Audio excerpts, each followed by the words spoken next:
Hello YouTube. In our second phase video of machining a modified Lee CTL 3112-162R mold to make it yield a .789 long, approximately 116 to 120 grain bullet for use in 300 blackout. And here's some crude mock-ups of what that would look like. So on the left is what they look like before loaded into 300 blackout, and on the right, in this wonderful low contrast dark green, is what they look like on the back. You can see I've just filed them off and measured the one. That gives you a basic idea of what it would look like loaded. See, that's going to be okay in a 300 blackout.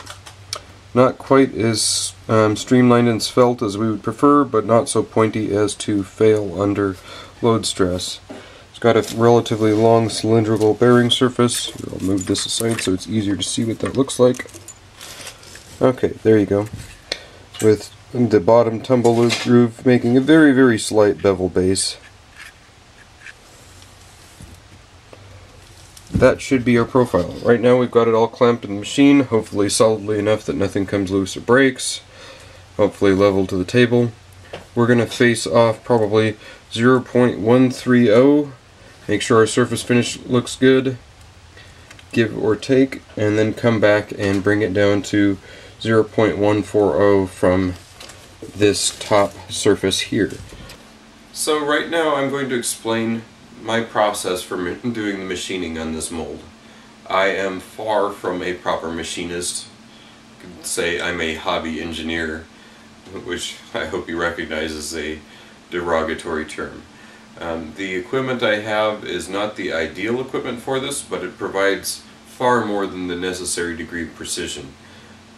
I'm setting it up to be mostly safe to avoid breaking my tooling. Right now I'm using an 1/8 inch end mill and a home grade hobby mill that's had some upgrades to it. You might call it a CNC router. The software I'm using is not perfect. It's home grade 2.5D CNC software that I'm not extremely familiar with, so this is actually the first thing that I've catted up myself and machined all the way through. I helped make a few things before, so I'm not saying in any way this is the best or most efficient process. It's far from it, but it's one that makes the part well. So the next clip will show roughly the CAD file that I made and used, and then a little bit of the machine setting up, and then kind of a shaky clip of the finished pass of the machining. The main machining file that I planned to show in a time lapse got corrupted, so you get what you get.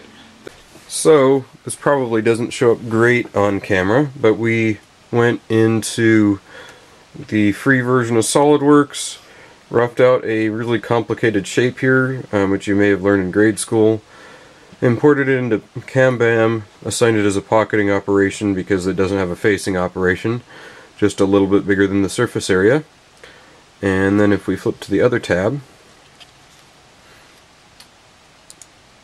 so we're filling in the parameters for CAMBAM to know how to handle the cutter. Yeah, so this is a spreadsheet that gives us our surface feet per minute and the feed rate that the machine is capable of. Anyway, that's all. Yep. Okay, this is kind of instead this way. It's always cool to hear a motor whir up. Yes, except for this one's bearings are out. Yeah, that makes you think of a jet turbine every time. It's going 24K when it gets up. Alright, it's up. So I quickly double check everything. Sprayer's going, it's centered, axes are locked in, and I click play.